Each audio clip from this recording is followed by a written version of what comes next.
Welcome to the Love Story with Lisa channel. Today, we're bringing you a brand new story. Third brother, I murmured, just look at him. With someone as formidable as he is, who would dare bully him? If it were me, I definitely wouldn't let anyone bully him. Arya, come with me to the study. I have something to say. This was the first time he had spoken to me so seriously. I didn't know what he wanted to say, but I followed him anyway. His back was straight, his shoulders broad. His steps were relaxed and effortless, yet unbelievably graceful. Even from behind, anyone could tell he was a stunningly handsome man. The study was located in the front courtyard, not very far away, but by the time we reached it, our hair seemed almost white from the falling snow. Watching the snow together like this, one could almost pretend we had grown old together. But that was impossible. I was the eldest young lady of the Wen family now. Adrian Wen could only ever be my elder brother. Anything beyond that had to be forgotten. The study was spacious and neatly arranged. A desk made of purple sandalwood stood in the center with a single chair behind it. Besides brushes, ink, paper, and an inkstone, many invitation cards were stacked upon the table. It seemed this study was normally used only by him. A young attendant was serving inside the room. As soon as I entered, he stepped out. The brazier burned warmly. I removed my cloak and held it in my hands. Adrian removed his own cloak and placed it on a rack, clearly intending to stay for a while. I followed his example and hung mine beside his. He began flipping through the invitation cards. After watching for a while, I grew bored. I took a travel journal from the bookshelf and began reading. Since there was only one chair, I had to stand while reading. In truth, the number of characters I could read was limited, so most of the time I had to guess the meaning. Fortunately, the book contained many illustrations. To read more comfortably, I held the book a little farther away. That placed me very close to him. If he turned his head even slightly, he would clearly see my face. From this angle, his profile was almost perfect. I stared for a long moment, completely mesmerized. Suddenly, he turned and looked at me, startled. I quickly lowered my head and pretended to focus on the book. Steward's song came to Bienjing. I heard he was delivering a message from His Majesty. His voice was calm and serious. The reason you refused to marry me, was it because of His Majesty's words, or for some other reason? Dusk had fallen, yet the study lamps had not been lit. In the dim light, his features appeared deeper and sharper. His voice was low. When did I ever say I didn't want to marry you? I asked. Confused. Where did you hear that from? No one had ever asked me whether I wanted to marry him or not. I rejected the marriage proposed by Grand Secretary Song in order to marry you, he said slowly. And you, because you didn't want to marry me, fabricated a story about having a childhood betrothal. You even dared to deceive the emperor himself. Then you disappeared for 2 years without a trace. Were you waiting for me to marry someone else before returning? He let out a soft scoff, his eyes narrowed slightly. There was a hint of danger in them. Why do you want to marry me? I asked, looking straight at him. Even though I felt afraid, I refused to back down. The way he spoke made it sound as if he loved me so deeply that he would marry no one else. Is it because you feel indebted to me? I've already told you, you don't owe me anything. You don't need to repay me by marrying me. I bit my lip and stared at him. You don't want to marry me. Is it because you think I'm dirty? He lowered his eyes, his voice growing quieter. For a moment, I didn't understand what he meant, but when the meaning finally dawned on me, I was startled. Why would he think such a thing? What on earth made him think that? Where exactly are you dirty? I asked. Here? Or here? Night had completely fallen by then. In the darkness, courage surged recklessly within me. I leaned closer and gently kissed his eyes, then his nose, and finally his lips. He froze as if struck by lightning. His eyes widened. The moment I saw his expression, I turned and ran away before I even had time to put on my cloak. I wished I could slap myself several times. Why couldn't I get rid of these terrible thoughts? My courage had grown as big as the sky. Didn't I know who he was? He wasn't just some ordinary cabbage. He was a cabbage growing on the peak of a high mountain. Had anyone ever heard of a pig that could climb mountains? Wasn't this simply courting death? For the following days, Lydia and I stayed together constantly. We ate together and slept together. I saw Adrian several times, but I didn't dare raise my head to look at him. Whenever he entered the room, I immediately dragged Lydia away to hide in Prince Victor's residence. We stayed there for 10 whole days. I decided that if he didn't mention what had happened, then I would pretend nothing had ever occurred. But if he dared bring it up again, I would simply pretend to be stupid to the very end. After all, if I refused to admit it, what could he possibly do to me? On the 10th day, Steward Song personally arrived at Prince Victor's residence. He said that Empress Catherine wished to see me. Thinking about it carefully, I was just a country girl. Later I had become a maid. Eventually I became a cook. The boldest thing I had ever done in my life was kissing Adrian one, and now I had to meet the Empress. Why was I suddenly so terrified? I wanted to bring Lydia with me, but Steward Song refused. I said I needed to return home to change clothes. He said it wasn't necessary. All my attempts to escape were cut off. As I followed him through the streets, my legs felt like they were cramping. 2 years without seeing you, Arya Chen, yet you remain the same as before, Steward Song said with a smile. You look much healthier now. So, tell me, have you married that fellow named Cody yet? He clearly knew that Cody was a name I had invented. I had only used it to protect Adrian. For the past 2 years in Bianjing, he continued, there has been a story circulating everywhere. They say that in Haitang Alley, there was a young woman surnamed Shen who scolded people so passionately that even the listeners became intoxicated by her words. On that day, the alley was completely packed with spectators. This old servant remembers that your surname is also Chen. And by coincidence, you also lived in Haitang Alley. Isn't that right? You're already at such an age, I replied quickly. Please don't listen to random gossip.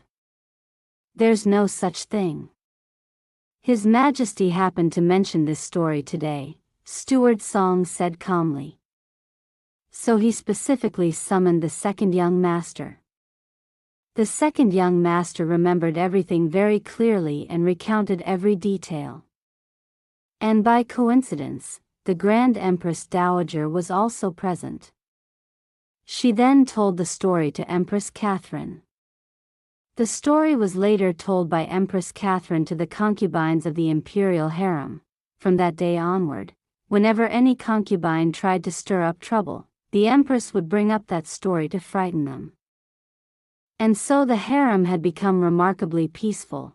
All of this peace is thanks to you, Steward Song said. Please stop frightening me, I replied nervously. I'm very timid.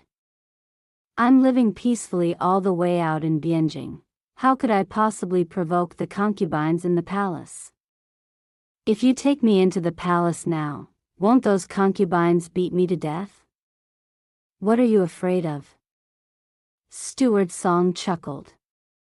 The one backing you is Adrian I, the Minister I. And the one backing Minister I is His Majesty. That means His Majesty himself is backing you. The second young master remembered everything very clearly and recounted every detail. And by coincidence, the Grand Empress Dowager was also present. She then told the story to Empress Catherine. The story was later told by Empress Catherine to the concubines of the imperial harem. From that day onward, whenever any concubine tried to stir up trouble, the empress would bring up that story to frighten them, and so the harem had become remarkably peaceful. All of this peace is thanks to you, Steward Song said. Please stop frightening me, I replied nervously. I'm very timid. I'm living peacefully all the way out in Bienjing. How could I possibly provoke the concubines in the palace? If you take me into the palace now, won't those concubines beat me to death? What are you afraid of? Steward Song chuckled.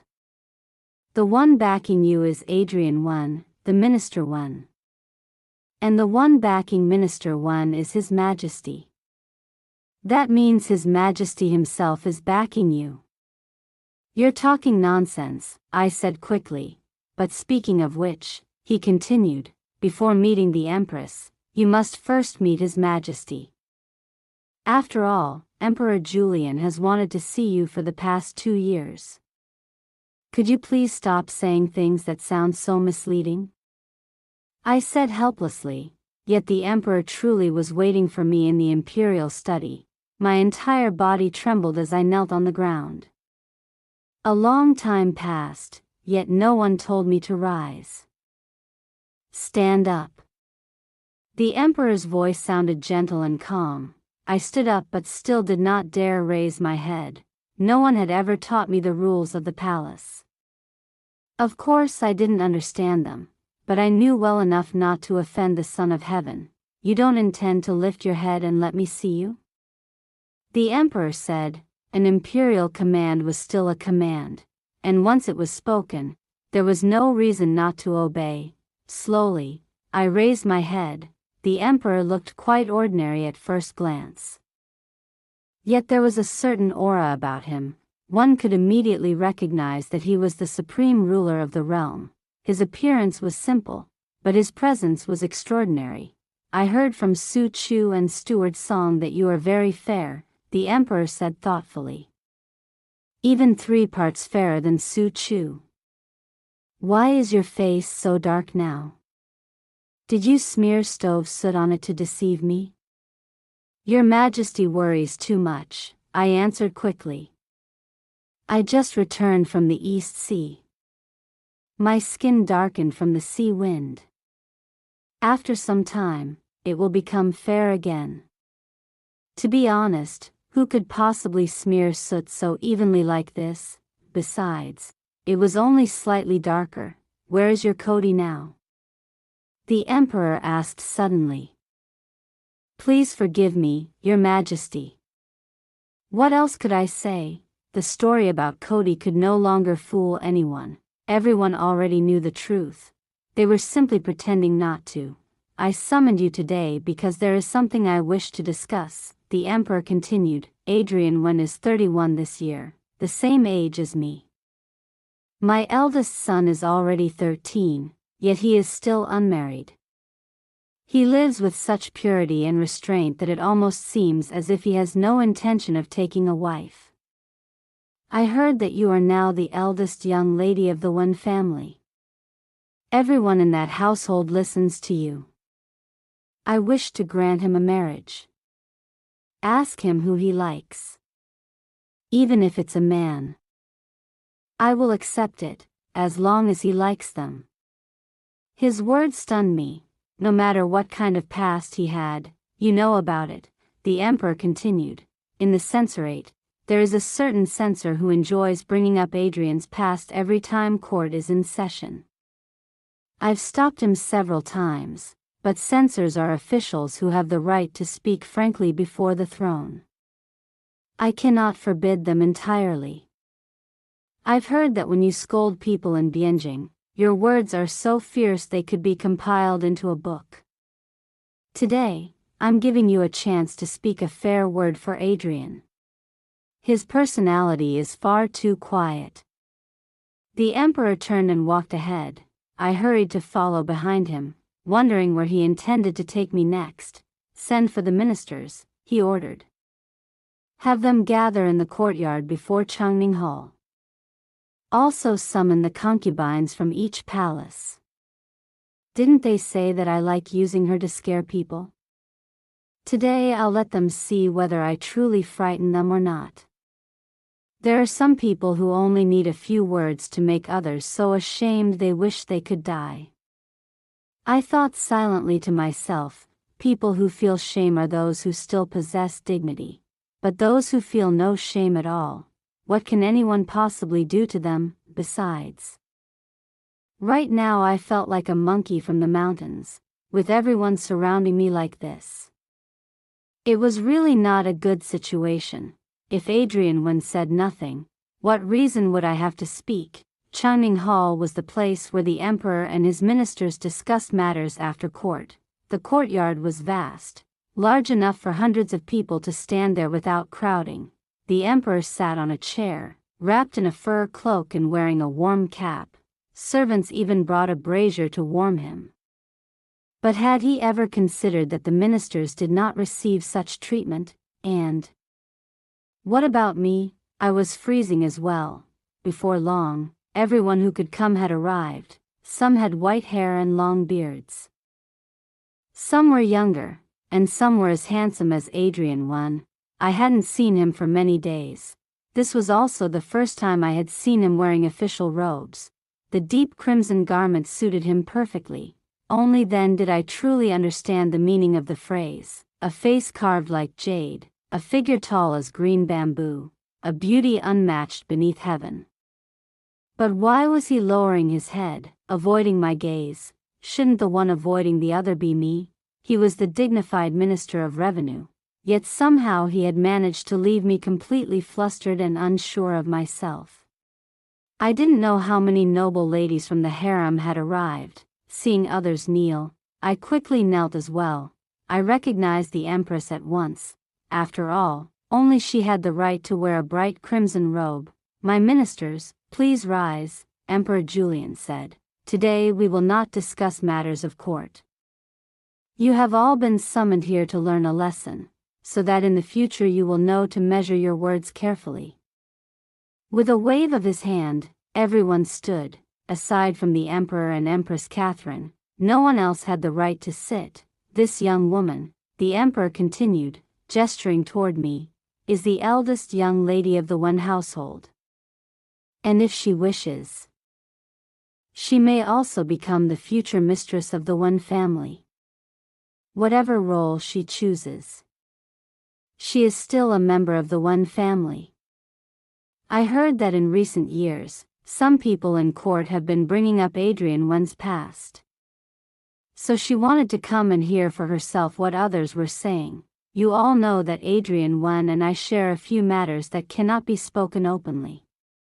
I have always favored him, so I agreed. The moment Emperor Julian finished speaking, no one in the courtyard dared make a sound. My mouth fell open in astonishment. The emperor truly was bold. He could even speak openly about his own unspeakable matters.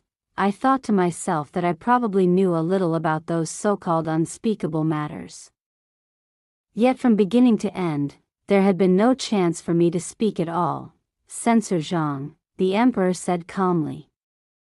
When you usually accuse Adrian Wen in court, what exactly do you say? Today, say it again for everyone to hear.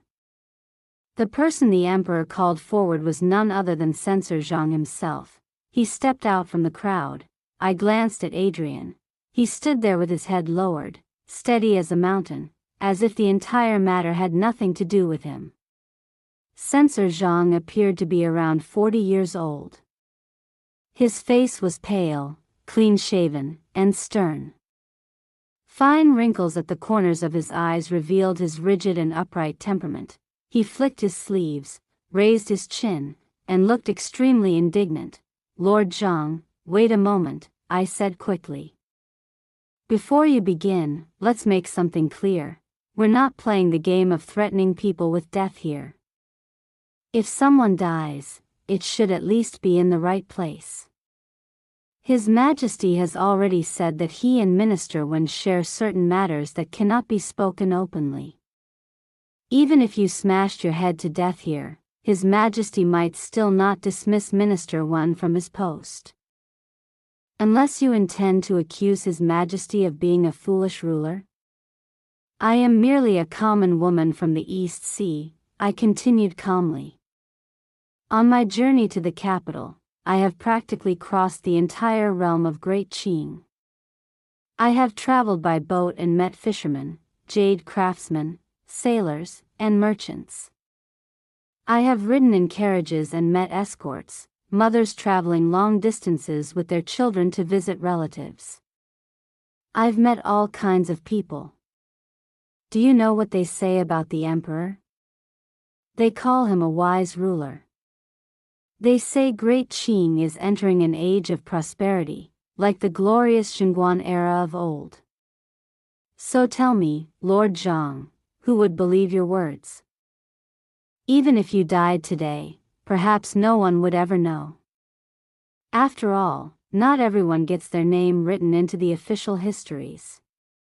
Speaking of which, my second brother Julian 1 is the top scholar and currently serves in the Hanlin Academy, compiling the imperial histories. I've seen the way my brother works. As long as he lives, the history of Great Qing will surely pass through his hands. So tell me, if you force his elder brother to be dismissed from office today, do you think he'll write your name into the history books? And besides, if you smash your head here and fail to die, should we save you or not? If we save you, His Majesty might not understand your determination. But if we don't save you, we'll feel guilty. Since I had already spoken this far, I decided to continue. I also have a brother-in-law who is a prince, Prince Victor, and he enjoys talking quite a lot. He has told our family many stories about you and Minister 1.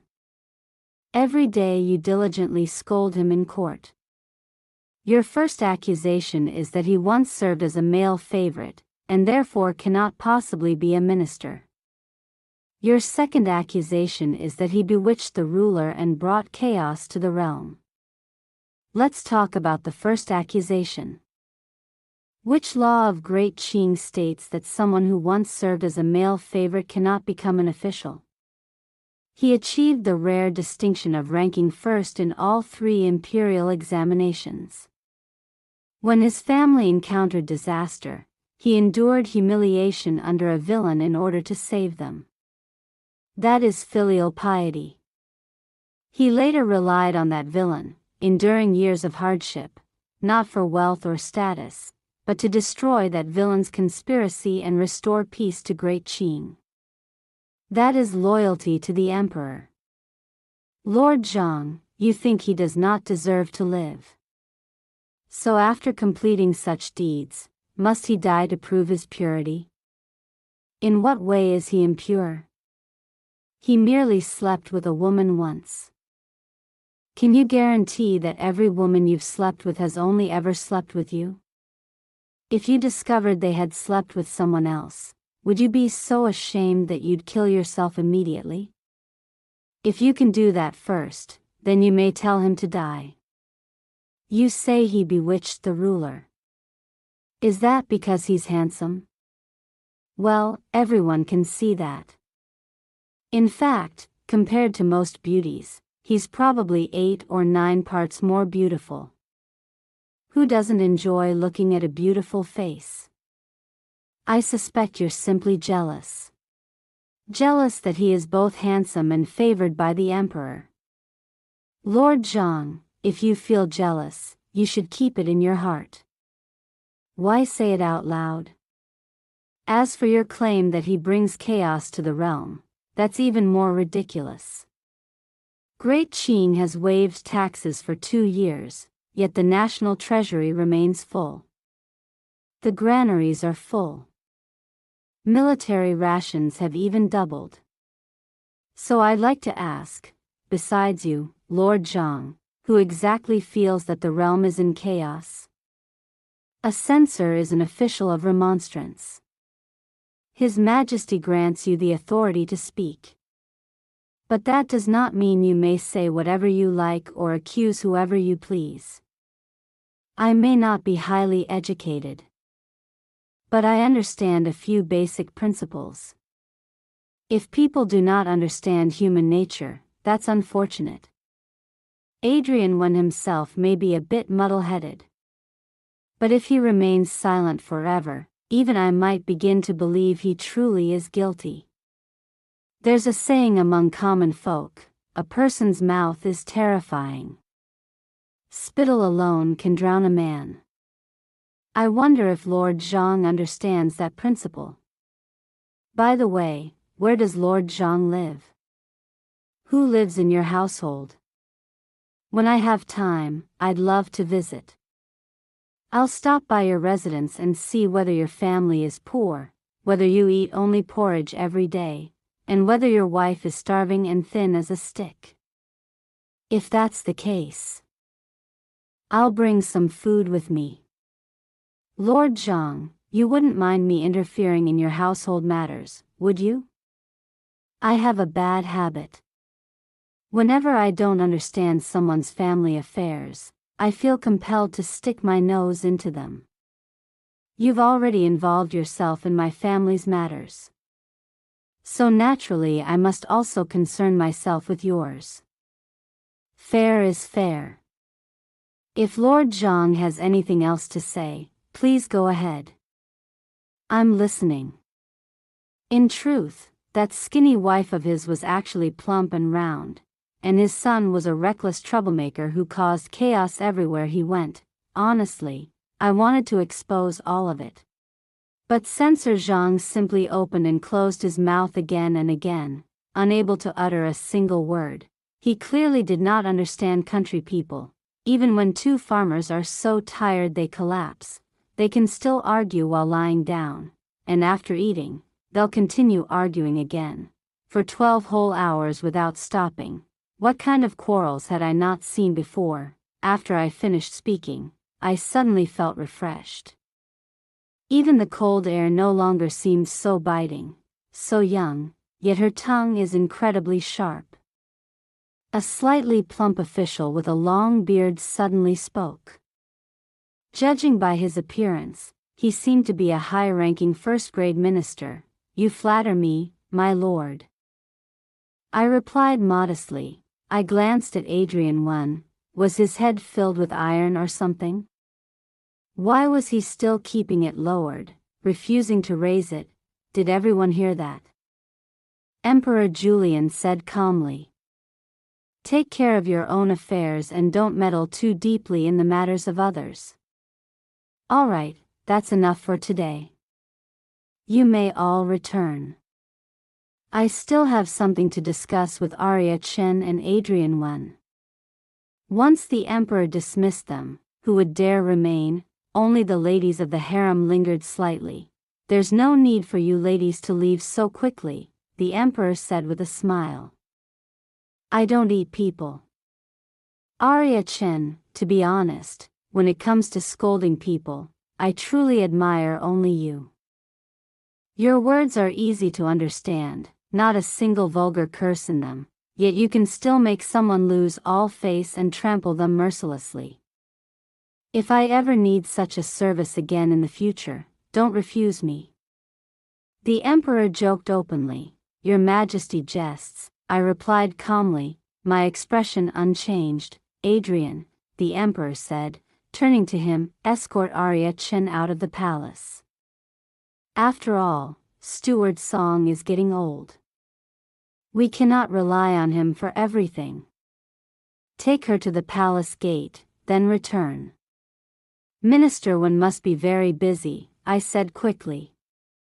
This humble woman would not dare trouble him.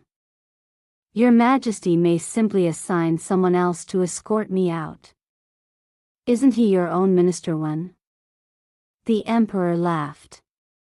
What's wrong with him walking you a short distance? It won't delay anything. Go on. Since the emperor had spoken, I didn't dare refuse, so I quietly followed behind Adrian One. What nonsense about the empress wanting to see me. It had all been a trick to lure me here. They say a ruler's heart is impossible to predict. That saying seemed very true. The palace walls were deep and endless. No matter how one looked at them, they felt lonely. Adrian walked ahead of me, his back straight as ever. The wind lifted the crimson robes of his official uniform, making them flutter like a blooming flower beneath the sky. He had the elegance of a scholar, yet none of the stubborn rigidity. He possessed the talent to govern a nation and a mind of unwavering resolve, and he carried himself with remarkable composure. For 2 whole years, that censor had scolded him endlessly in court, yet Adrian endured it all without saying a word. His appearance was handsome, his future was limitless. At only 31 years old, he had already reached the rank of second-grade minister. He was simply too good, so good that I felt utterly unworthy. Adrian won. It was the first time I had ever called him by his name. He turned around and looked at me. His eyes were clear, and the corners of his lips curved slightly upward. What is it? Didn't you once ask me why I refused our marriage? I said quietly, it's because you're too good. So good that I feel I'm not worthy of you. Your wife should be a refined young lady, someone skilled in music, chess, calligraphy, and painting. Someone who can discuss ancient and modern history with you, someone capable of managing your household.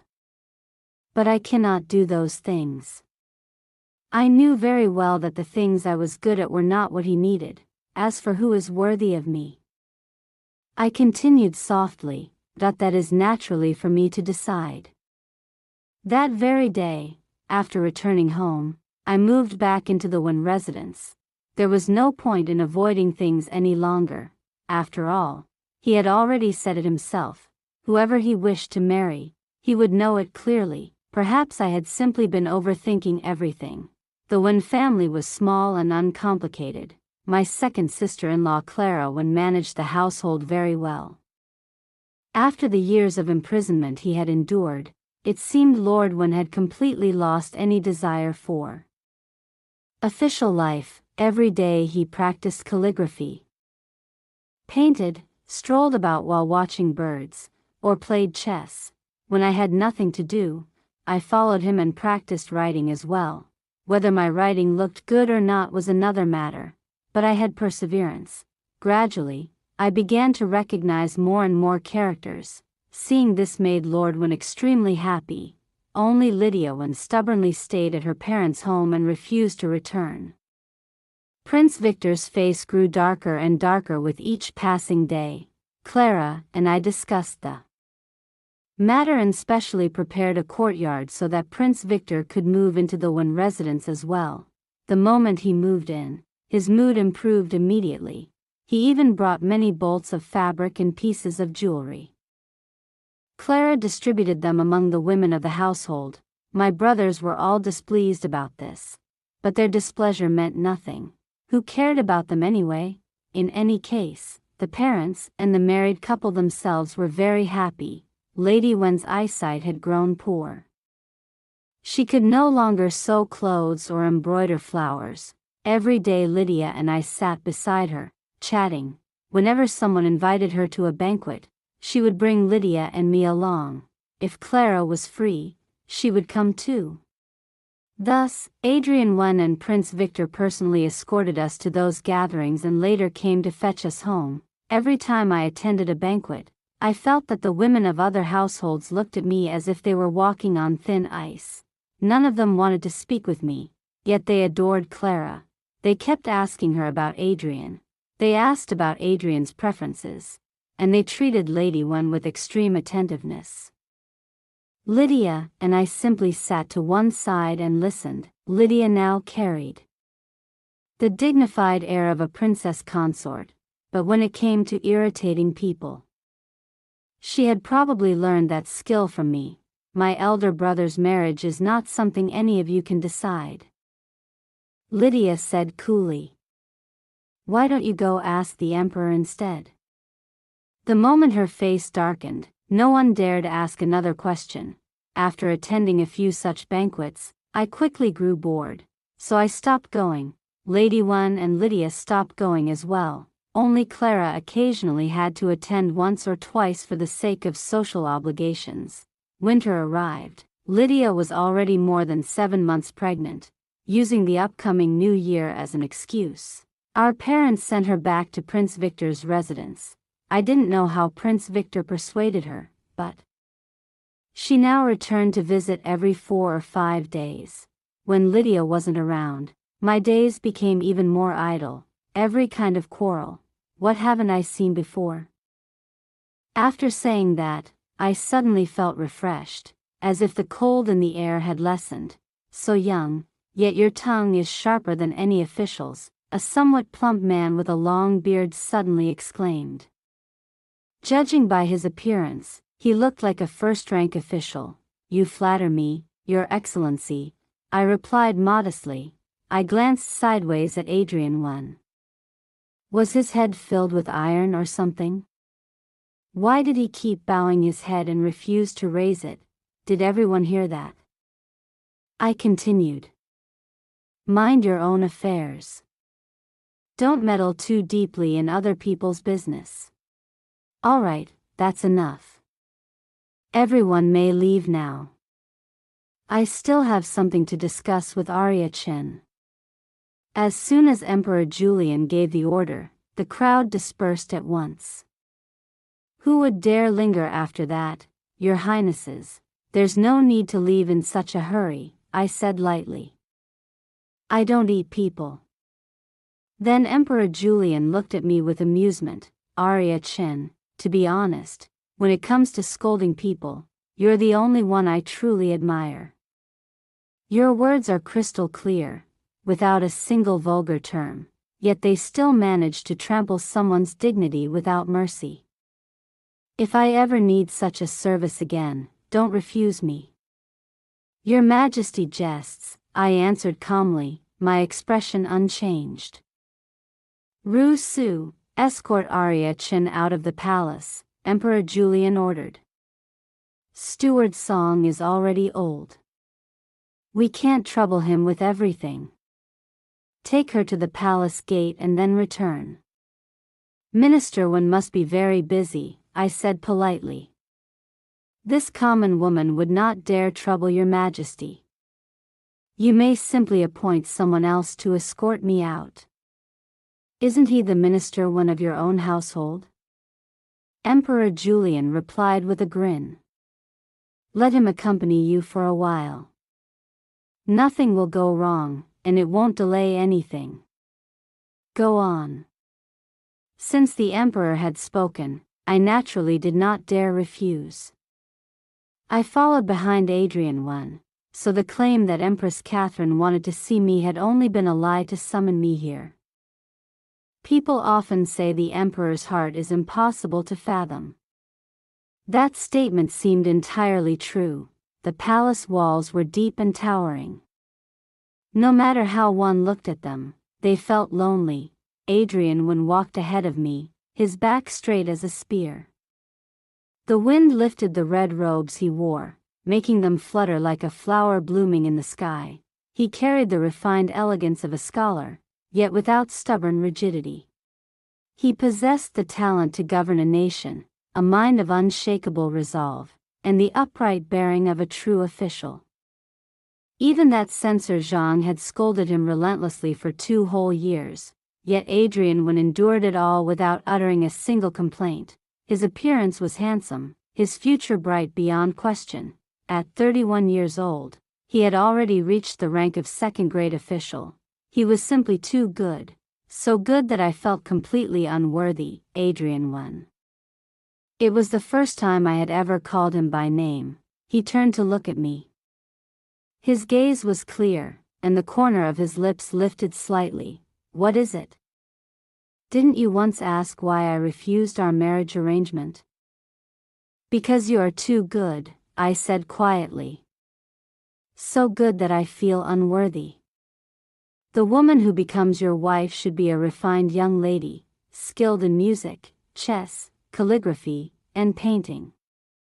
She should be able to discuss the past and present with you, and manage the household properly. But I cannot do any of those things. I knew very well that the things I was good at were not what he needed, and as for who was worthy of me, naturally, that was something only I could decide. That very day after returning home, I moved directly into the Wynn residence. There was no longer any meaning in avoiding the matter. After all, Adrian Wynn had already said that the woman he wished to marry would eventually become known. Perhaps I had simply been overthinking everything. The Wynn family had a simple household. Clara Wynn managed the household affairs exceptionally well. After spending several years in prison, it seemed that Lord Wynn had long since lost the ambition to serve as an official. Every day he practiced calligraphy, painted, strolled about with his birds, or played chess. With nothing better to do, I sometimes joined him in practicing calligraphy. How well I wrote was another matter entirely. But I did possess persistence, and gradually I learned to recognize more and more characters. Lord Wynn was delighted every time he saw my progress. Only Lydia Wynn stubbornly remained at her mother's home, unwilling to return to Prince Victor's residence. Prince Victor's face grew darker with each passing day. Clara Wynn and I discussed the matter and specially arranged a courtyard so that Prince Victor could move in as well. The prince's mood improved immediately. He even brought many bolts of cloth and fine ornaments. Clara Wynn then distributed them among the women of the household. My brothers were not pleased with this arrangement. But their displeasure meant nothing. Who cared about them anyway? As long as the parents-in-law and the married couple themselves were happy, that was enough. Lady Wynn's eyesight had grown poor. She could no longer sew or embroider as she once had, so Lydia Wynn and I spent our days sitting with her and chatting. Whenever someone invited her to a banquet, Lady Wynn would bring the two of us along. If Clara Wynn happened to be free, she would join us as well. Because of that, Adrian Wynn and Prince Victor personally escorted us there and back each time. At every banquet, I always had the same feeling. Whenever the noble ladies from other families saw me, they looked as if they were walking on thin ice. None of them wanted to speak with me, yet they all adored Clara Wynn. They constantly asked about Adrian Wynn, his preferences, his habits, and they treated Lady Wynn with the utmost attentiveness. Lydia Wynn and I simply sat to one side and listened. Now Lydia Wynn had truly acquired the bearing of a princess consort, but when it came to making people angry, I suspected she had learned that from me. My elder brother's marriage, she once said coldly, is not something any of you can decide. If you want answers, why not go ask the emperor yourselves? Her expression darkened as she spoke. After that, who would dare ask another question? After attending several banquets, I grew tired of it all and stopped going. Lady Wynn and Lydia Wynn also stopped attending. Only Clara Wynn occasionally had no choice but to go a few times for the sake of social obligations. Winter arrived. Lydia Wynn was already more than 7 months pregnant, using the approaching new year as an excuse. Lord Wynn and Lady Wynn urged her to return to Prince Victor's residence. I had no idea how Prince Victor managed to coax her, but she now only came back once every 4 or 5 days. And when she didn't come, I had even more idle time on my hands. Every evening I would light a lamp and either practice calligraphy or do some embroidery. At this age, it was the first time I had ever been so idle. One day, the wind and snow outside were especially fierce. Adrian Wynn did not return home for dinner. A servant came back with word that he had a banquet to attend that evening, so dinner was served early. Lord Wynn and Lady Wynn went to bed early as well. I dismissed the servants to sleep earlier than usual. Truthfully, I did not need anyone to attend me, but Lady Wynn refused to hear of it. She insisted on assigning 2 13-year-old maids to me. Every day they helped comb my hair and serve tea. Outside, the northern wind roared, whipping snow through the darkness. The sound alone was frightening. Inside the room, however, The brazier kept everything warm. My hair hung loose as I sat on the bed wearing only my inner robe, reading a book the tea servant had just brought me. The book recorded strange legends and curious folk tales. It was extremely fascinating. Before I realized it, it was already late at night. Then came the sound of knocking. I put on a cloak and opened the door. Standing outside was Adrian Wen's servant, Ethan. "Young master drank too much tonight," Ethan said anxiously. When he returned, he insisted on bathing. Normally he never allows anyone to attend him. But now he has been in the bathhouse for more than half a shirchen. I called him several times, but he didn't respond. Finally he answered and said he felt dizzy and couldn't come out. He told this servant to come find Miss and ask you to help. What kind of situation is that? I frowned. He refused to let others enter, yet wanted me to help. I was still an unmarried young woman. What would people think of me? And judging from Ethan's expression, even if I jumped into the Yellow River I still wouldn't be able to wash away the suspicion. "Go ask second brother and third brother instead," I suggested. "Young master only asked for Miss," Ethan replied. I remembered the scars covering Adrian Wen's body. Well, it wasn't as though I had never seen them before. Besides, I hardly had any reputation left anyway. After the incident in the Imperial Palace last time, who would still dare marry me? Most people probably avoided me the moment they saw me. So I put on a padded skirt, wrapped myself in a cloak, and followed Ethan to Adrian Wen's courtyard. It was the first time I had ever come here. The place looked no different from anywhere else. Winter had stripped everything bare. Snow had already piled up to my ankles. I knocked on the bathhouse door and called his name.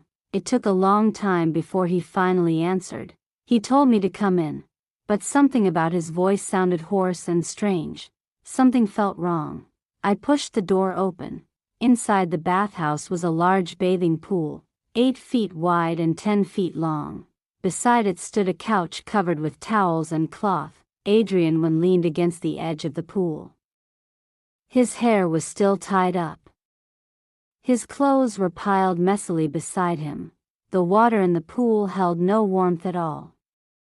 Yet his eyes were closed, his face flushed red, and his thin lips slightly parted as he panted. What happened? I stepped closer. Even though the room was heated by a brazier, the water in the pool was clearly cold.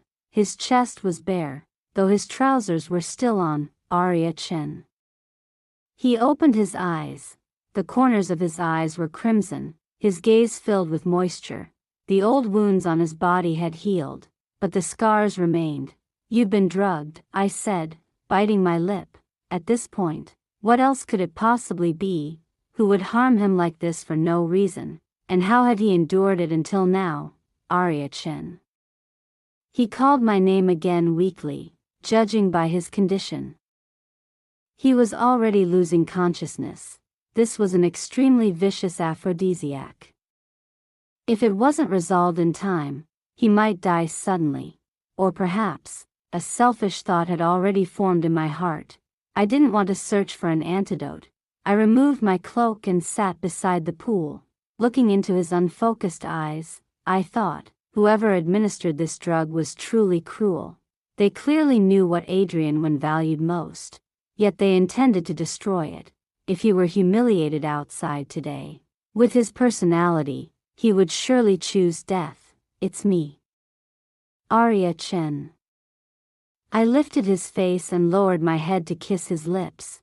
The heat of his breath made my heart ache. I cared about him so much. Yet someone wanted to destroy him. He opened his eyes and looked at me. I kissed him fiercely. "Arya Chen." He gasped my name. I kissed the corner of his eyes, the tip of his nose, the small mole at the corner of his lips, the Adam's apple at his throat, and the countless scars across his chest. He always said he was filthy, but that wasn't true. He simply didn't know. I felt as if I had died and been reborn. sensing a strange joy as I listened to him call my name again and again. Perhaps I was truly exhausted. Or perhaps I simply didn't want to open my eyes. In any case, I slept for a very long time. I knew he had washed me, dressed me, and carried me back to the warm bed. After that, I truly fell asleep.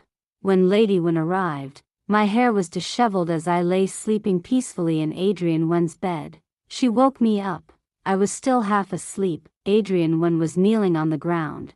He looked extraordinarily handsome, his face carrying a gentle glow. Startled, I quickly knelt on the bed as well. But a certain place on my body ached terribly. I could only grit my teeth and endure it. "I slept with your son," I blurted out. "How can I still face you, Mother?" "Mother, what happened last night was entirely my fault. I took advantage of him while he was drunk. Please punish me. It was all my evil intention. I must have been possessed by a ghost."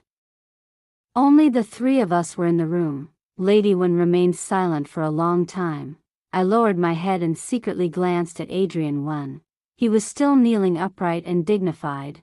I had never seen him smile like this before. "Well," Lady Wen finally said calmly, "since you've admitted it yourself, I have nothing more to say.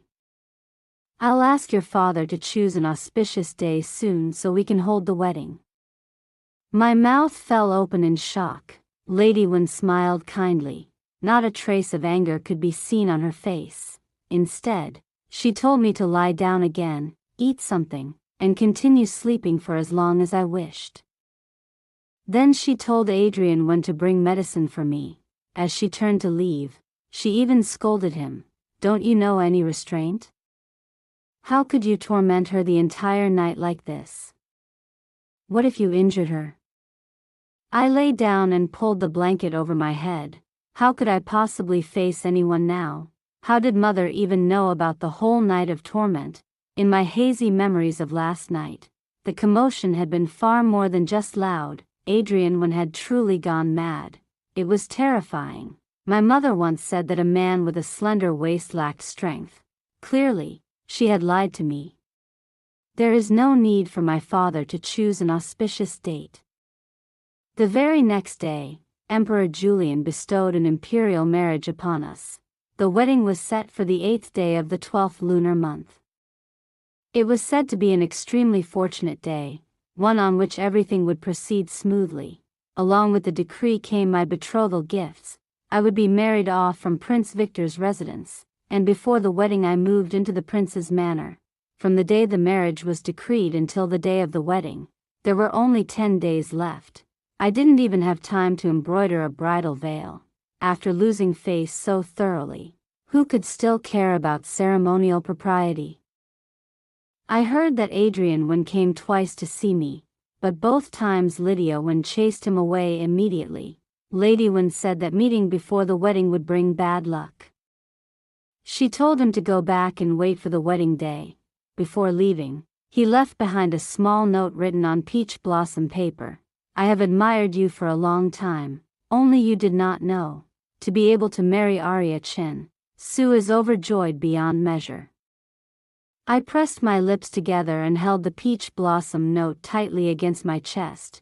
On the day he came to marry me, I sat in the room holding a round fan embroidered with orchids, waiting for him to arrive. Lydia Wen sat beside me and ordered one of her maids to go outside and see what was happening with the groom's procession. "After all, the prince has invited all the most famous scholars in the capital to block the door," she said excitedly. "Sister, put the fan down. If you keep holding it like that, your hand will get tired. Elder brother won't be able to enter right away anyway." Lydia Wen was chewing peanuts. She loved to eat. Everything tasted delicious to her. I lowered the fan and rubbed her head. Who could have imagined that one day I would be married off from my younger sister's husband's house? Adrian Wen probably never imagined it either. If he had realized earlier, Lydia Wen said with a grin, he would have treated the prince even better. On the day you returned home, my husband secretly told me that the way elder brother looked at you was not innocent at all. He said that sooner or later he would definitely marry you. I scolded him for talking nonsense. But looking at it now, he wasn't wrong at all. Lydia Wen smiled at me with clear, bright eyes. Less than a quarter of an hour later, the maid returned and said the door had been opened. The groom would arrive soon. I had come here alone, and now I was marrying him alone as well. Since I was being married from the prince's residence, the dowry was naturally prepared by the princely household. I heard that many of the items had been bestowed personally by Emperor Julian. There were also things that Lydia Wen prepared on behalf of Lady Wen. Lydia Wen even told me that Adrian Wen had brought all of his money and land deeds and given them to Prince Victor so they could be added to my dowry. That day, my wish finally came true. I married him. For the rest of his life, he cherished me dearly. He never once spoke harshly to me, nor did he ever allow me to suffer the slightest grievance, except for one matter, and that matter began with Sophia. At first, Sophia had wanted to marry into the Wen family, but her father refused. He was only a 7th rank official and had just this one daughter. Though their family was poor, he treasured her like a precious jewel. When the old lady of the Wen family personally came to propose the marriage, Sophia's mother did not dare agree immediately. She said they had to wait until her husband returned home to discuss it. When Sophia's father came back and heard about it, he said only this: "There is no problem with the second young master of the Wen family. But Adrian Wen is too deep and difficult to read. The Wen family may look prosperous now, but who knows what the future holds." Second young master Wen, Julian Wen, was the celebrated third-place scholar of the imperial examination. On the day of the parade, when he rode through the streets on horseback, Sophia had gone to watch. The phrase gentle and refined like jade must have been created to describe someone like him. A man like that, she wouldn't even dare dream of marrying him. A few days later, however, Adrian Wen personally visited their home to discuss his younger brother's marriage. After speaking with Sophia's father for half a day, he finally agreed. Only later did Sophia learn what Adrian Wen had said that day. From his generation onward, the sons of the Wen family would never take concubines. If a man happened to have no children, he could adopt one, but under no circumstances would he be allowed to take a concubine. After marrying into the Wen family, Sophia discovered that life after marriage could actually be relaxed and comfortable. Her parents-in-law were kind and never harsh. There were no strict rules either. The eldest brother, Adrian Wen, was a high-ranking official. Aside from speaking very little, he was extremely filial toward his parents and cared deeply for his younger brothers and sister. The second sister, Lydia Wen, had married into the royal family, yet she remained innocent and adorable. The third brother, Lucas Wen, was honest and straightforward. And as for Julian Wen, there was no need to say anything more. Whenever the name Arya Chen was mentioned in the household, Lady Wen and Lydia Wen would immediately burst into tears. Sophia knew that this Miss Arya Chen was not actually the biological daughter of the Wen family. Bianjing was not far from the capital, and the story of the Wen family had long become a subject of curiosity. Because Adrian Wen had once rejected a marriage proposal from the household of Grand Secretary Song. Rumors gradually spread throughout the capital. People said that Adrian Wen had a child bride whom he had raised since childhood. When the Wen family fell into disaster, she endured countless hardships. She raised Lydia Wen, cared for the parents, and looked after the Wen brothers in prison. When they were finally released, she was the one who rented a house outside the city and started a business to support the entire family. At the time of the Wen family's misfortune, none of their relatives offered a helping hand. But when news spread that Adrian Wen had become Minister Wen, the alley where their family had temporarily lived suddenly became crowded with people seeking favors and official positions. The parents were so angered by those people that they nearly fell ill. In the end, it was Arya Chen who cursed them so fiercely that they fled in all directions. The story of how she scolded them that year was even written down by storytellers. At that time, Sophia had not yet been married. Her father mentioned the incident once and said, "If that Miss Chen truly is the woman Adrian Wen has raised, then the Wen family will never allow her to suffer injustice in the future." Julian Wen often told Sophia many stories about Arya Chen. The more she heard, the more admiration and envy she felt. Yet whenever Arya Chen was mentioned, Adrian Wen himself never said a single word. He was always sparing with words and naturally cold in temperament. Every time Lord Wen sighed and said that when they returned to the capital that year, they should have tied her up and brought her back with them. Even if she refused to become the mistress of the Wen household, Lord Wen often said that Lady Wen should at least arrange a good marriage for her, so that she could return to the Wen family properly, as the eldest young lady of the house. At those words, Adrian Wen would frown slightly and say, "She's that ugly. Who would want to marry her? We might as well keep her in the Wen family and raise her ourselves." Whenever he said something like that, the corners of his lips would curve upward into a faint smile. He had always been a rather cold and distant man. Only at moments like that did he seem a little more human. Lydia Wen would immediately burst into tears and scold him, "Brother, what nonsense are you talking about? Where exactly is my sister ugly? You're the ugly one." Among the siblings, only Lydia Wen dared speak to Adrian Wen that way. It was said that the late Princess Eleanor had once kept thousands of handsome men in her residence, yet the only one she truly cared about had been Adrian Wen.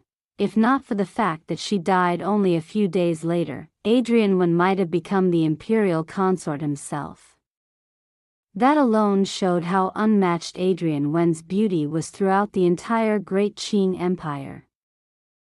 Adrian Wen would laugh even harder when hearing this and ask Lydia Wen, "Then tell me, exactly where is she beautiful?" The look on his face clearly showed he was waiting to hear someone praise Arya Chen. Lydia Wen would puff up her cheeks and insist stubbornly, "My sister is extremely fair. I've never seen anyone with skin as fair as hers. She loves to smile. When she smiles, her eyes curve like little crescent moons. Her teeth are white too."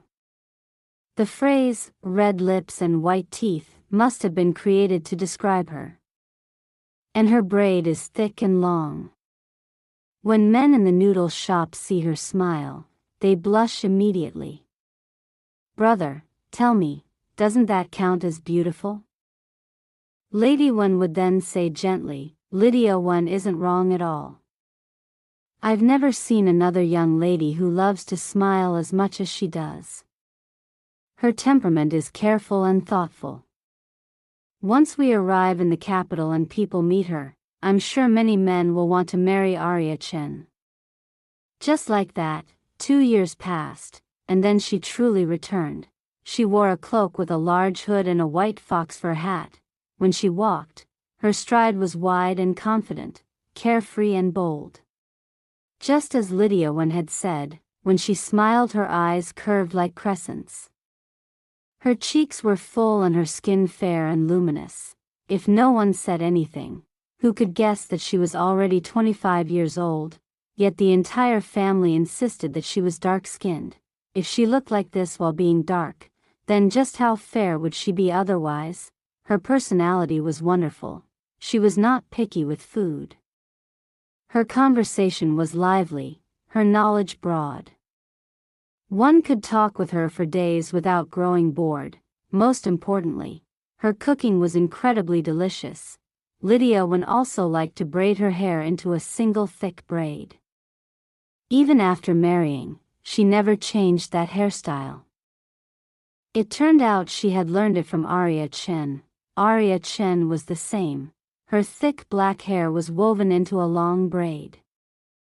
When she turned around, the braid would swing lightly behind her. It was indescribably beautiful. From the day she returned, Adrian began coming home early every single day. Normally, everyone gathered in Lady Wen's room to chat, but Adrian rarely joined them. He was always busy. Invitations arrived at the Wen residence endlessly. For a long time, he had even slept outside the household due to work. But ever since Arya Chin returned, Adrian would refuse all visitors the moment he came home. No matter who invited him, he would not go. It seemed that Adrian greatly enjoyed teasing Arya Chin. She would lift her chin defiantly and argue back with him, and Adrian would simply look at her and smile.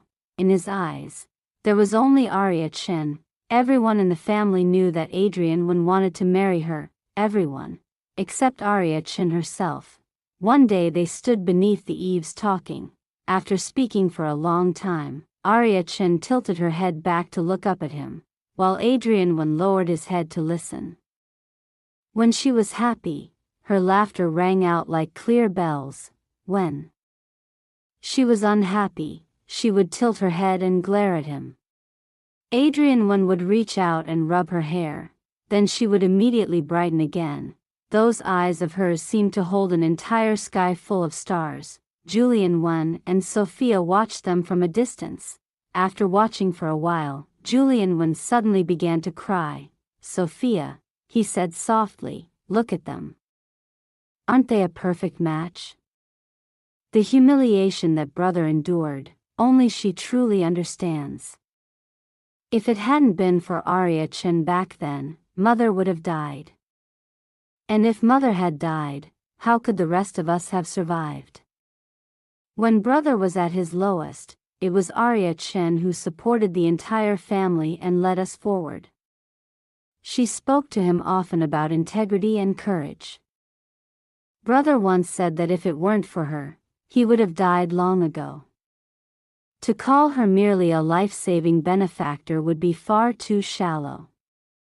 When brother finally marries her, all the women in the capital will envy her. But not because she married the minister.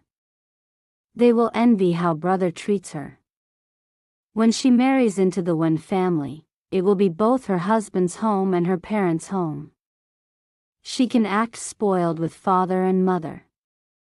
She can discipline Lydia without soft words or gentle hands. Even though she doesn't manage the household, everyone in the family respects and protects her. As for brother, he treasures her even more than his own life. He would help her arrange her hair and paint her brows. He would hold her and kiss her without ever avoiding the sight of others. Those peach blossom eyes of his could hold no one else. Even after all these years, when Arya Chin smiled, she was still exactly the same as when they first met. Extra story, Part 2. On ordinary days, Adrian rarely had time off. But today he was on leave and did not need to attend court. The summer sun rose early and had already begun shining through the window lattice. Adrian had woken early and had been reading for half an hour. Then he spent another half-hour guiding Serena in practicing her calligraphy. After that, he accompanied Lord and Lady for breakfast, leaving Serena behind with her grandparents. He returned to his room. The person in the bed was still asleep. The blanket covered her head completely, while a pair of long legs stretched out from beneath it. Adrian walked over and gently pulled the blanket away. Her hair was already a tangled mess, covering much of her face. He sat beside the bed and carefully brushed the hair away from her cheeks. The sleeping woman's face was flushed. At the corner of her eye was a tiny wrinkle formed from years of smiling, perhaps because her breathing felt slightly blocked. Her lips were parted faintly. To Adrian, she was like a mole that had grown inside his heart. No matter how long he looked at her, it was never enough. Adrian lowered his head and kissed her smooth, full forehead. "Arya Chin," he murmured softly, "wake up. Eat something first. And then you can go back to sleep." He reached out and pulled her into his arms. Arya Chen wrapped her arms around his shoulders, resting her chin against Adrian Wen's long neck and rubbing against it lightly.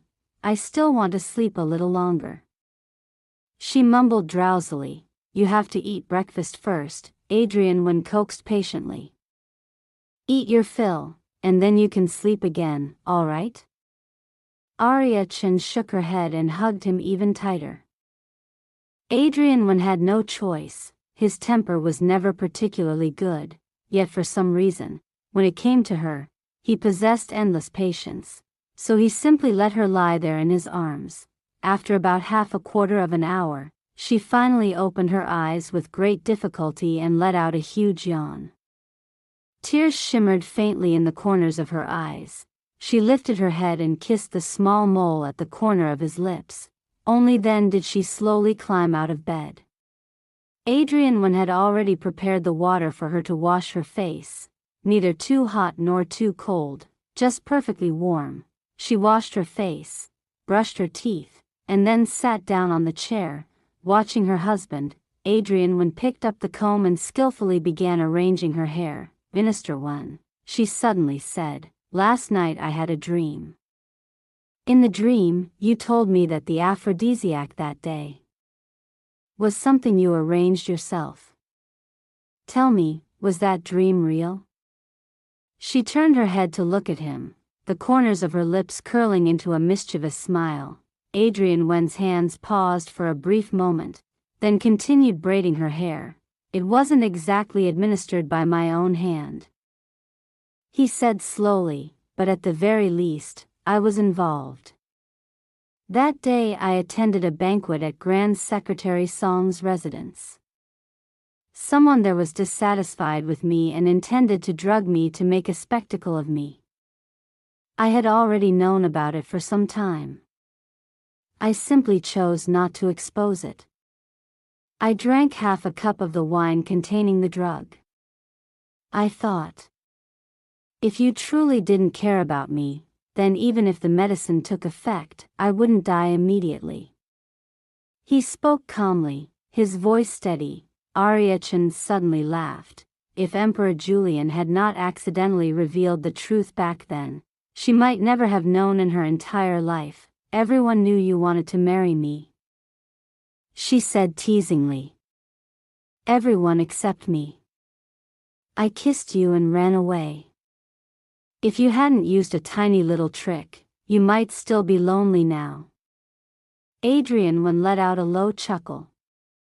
His deep voice was warm and pleasant to hear. Back then, Adrian Wen had never had the chance to like any young lady, for the sake of saving his family. For the sake of the great Qing Empire. He had been forced to bow his head before others. His pride, his integrity, everything had been crushed. Just when Adrian Wen was lost and uncertain, she appeared. Her arrival had been sudden, yet strangely natural. She brought Lydia Wen with her. Their life was not particularly good, yet every time they met, she would smile while outlining plans for the future. It seemed that as long as she wanted something, life itself would move toward her. Adrian Wen watched her cook. He listened to her talk, and slowly, he began to feel that he, too, had a future. Once a person had glimpsed a future, even if he had to grit his teeth, he would endure. She was clever and bold. There seemed to be nothing in the world that could truly trouble her, except when it came to him. For some reason, she always seemed unable to understand that part. Adrian Wen rejected marriage proposals because of her, yet she once even considered marrying someone else. How could he possibly endure that? 2 years was neither short nor long. He could wait, but it took only the smallest trick, and unexpectedly, she truly believed it. Arya Chen, Adrian Wen asked softly after finishing her hair. He walked around to stand before her and lowered his head to look at her. Aren't you angry? Arya Chen squinted her eyes, her expression clearly smug. Why would I be angry? She said cheerfully, you did that only because you wanted to marry me. If it's for my sake, of course I'm happy. It's like this. no matter how tall you are, when you look at me, you still have to lower your head. You like me. That makes me very happy. She lifted her head and kissed Adrian one on the lips. He immediately wrapped his arm around her waist and slowly closed his eyes. In this world, no one understood him the way she did.